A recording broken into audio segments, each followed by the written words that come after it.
Carl, it's that time of year again, almost Christmas, the time where all the fans are obviously looking at the squad and how it's been put together. We've announced all the players that are here for now. Obviously, still a little bit of room for some manoeuvring there and to get players in. What do you make to the squad, first of all, that's been assembled as up to now?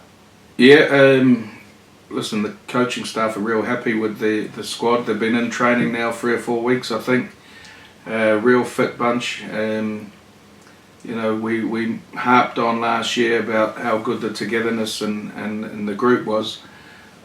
I hope we've got that same sort of group we had last year. You know, the feelings there, the players are doing all the right things.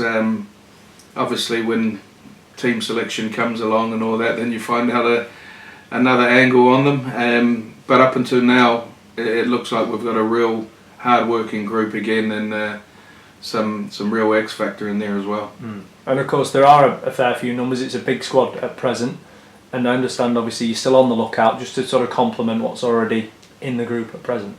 Yeah, we've spoke to a couple more and just waiting on decisions with them, but then obviously we look at maybe the loan market as well, and we've had discussions with clubs. So we're really happy where we are. If we get the couple we want coming in, and then maybe the couple on loan, we'll be strong again. Really took some getting over losing that final, but the year before it took some getting over losing a semi-final. So we've been here before. We make no secret. We want to try and go one better. We're doing everything we can to try and do that. It's an important couple of years for the sport, where we want to get this club and where it probably needs to be. So we've got a couple of years to do that, but we're really gearing up and going for it. And of course it's always a long pre-season in rugby league, but it's even longer this year, isn't it, given that we don't start the league campaign until late March. So you mentioned the togetherness within the squad. They're going to get a better opportunity than they'll probably ever get to really get close and sort of trust everyone side by side. Yeah, we sort of know the majority of the team is still together. We lost quite a few players to the championship, which, if we know today what we know, they may not have left. There was like all the supporters and like everyone else, everyone was in a frantic about what's going to happen to League One, and championship clubs have all, we've spoke about this before, probably all stacked up and overspent, thinking of the 210s, which is not going to happen now for probably, if it does happen, at least a couple of years. We'll find out what's going on. But again, we probably would have kept our boys. But in saying that, they've all gone higher up to the championship, and the ones we've brought in, I think the supporters will be really looking forward to watching a couple of them anyway. They look alright. They look like they've really added to us. So we haven't lost too much. What's the key in terms of recruitment? Yeah, I know you spoke about the characters and coming into the group, but you also need that quality, don't you? So is it about finding a balance with coming into the group and fitting in well, but also having the quality to take us that next step after just missing out last season? Yeah, listen. We at the club we do want good characters. We do want good players, but we're not going to turn someone away if they're going to make us better. We'll go with that. But the players we've brought in, they've all, a lot of them have come from the Championship or Super League, and they're still young. So for them wanting to join us, they obviously think the club's going to progress. Certainly if they've been in Championship, they don't want to come down and stay down here. The experienced boys that we've kept, we all know what they can do, and I think they all warranted to be rewarded with another contract. That certainly Benny and Missy and those guys, they set a good culture around the club.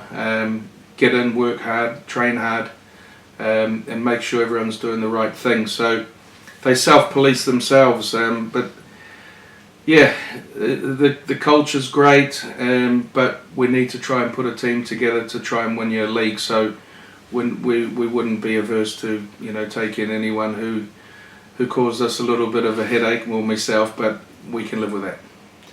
we saw how important supporters were at the back end of the last season. You only have to look at the trips they made towards the end of the season, Keighley and Workington in the playoffs. Season tickets have been on sale for a few weeks now. How much encouragement would you give to supporters who are maybe umming and ahhing, not sure whether to go for a season ticket next season? They've got to do it, haven't they? They won't get a better opportunity and a better value for money product than what the season ticket represents for 2022. Yeah, I mentioned on the last one of these, Robbie, I think that little connection was back with the fans again. And look, we've been doing season tickets for 3 or 4 weeks and we've done over 200. For me, that's great. It's not even Christmas. We don't start playing till March. A lot of ours will probably pick the season ticket up if they don't need it for a Christmas present. You know, January, February, when we have the friendlies, when they turn up at the stadium. Not everyone has got the computers and the internet and can book online. All I'll say is just Christmas, if you can get it, get them in. And if we can get to that 500, and then you might as well all just buy another one and same price, and then it'll go take it down to 30 quid. You know, the main thing is we want to get people in the stadium and supporting the players for a massive year. They showed the colours in those last 3 games last year, the supporters, and again, I'll reiterate, we want to try and look to put at least one bus on a away game because it makes a massive difference for us as well. So everything's going in the right direction, and then, you know, if we can have a real good season again, and on the back of that, at the end of the year, we've all got the Rugby League World Cup to look forward to down here at the Keep, mate. We've got 3 games, so hopefully, you know, if we can do what we want to achieve, and we can have a good celebration in the World Cup games as well. So everything's looking for a good season, and you know, while we're on that, you know, big massive well done to Bentley, Bentley Rugby League. They're now in the NCL.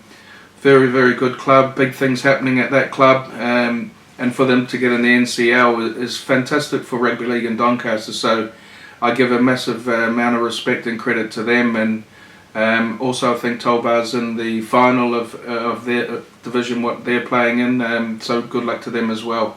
You know, I'm always been all for the local teams in Doncaster doing well, but you know, big move up for Bentley in the NCL. So good luck for the season. Given just on the season ticket offer as well, you mentioned that the more people who buy, the cheaper it becomes. There's obviously the all-in package there as well. It is an ideal Christmas treat, isn't it? If you're thinking about what to get a loved one for Christmas, then that is there for them. Yeah. And listen, the £60 for a season ticket, even if it stays at 60, it's 4 games. You know, cheap. But like I say, we're trying to get the numbers in.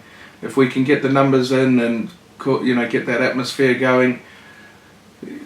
The atmosphere at Keighley, away from home, it was like a home game, and you know, we'll never forget that for many years. So, you know, we want to get them packed in here at the Eco Power Stadium, and let's have a real good year, and you know, everyone have a really safe and enjoyable Christmas. And you know, from myself and everyone at Doncaster Rugby League and Club Donny, Merry Christmas, and we'll see you all in the new year.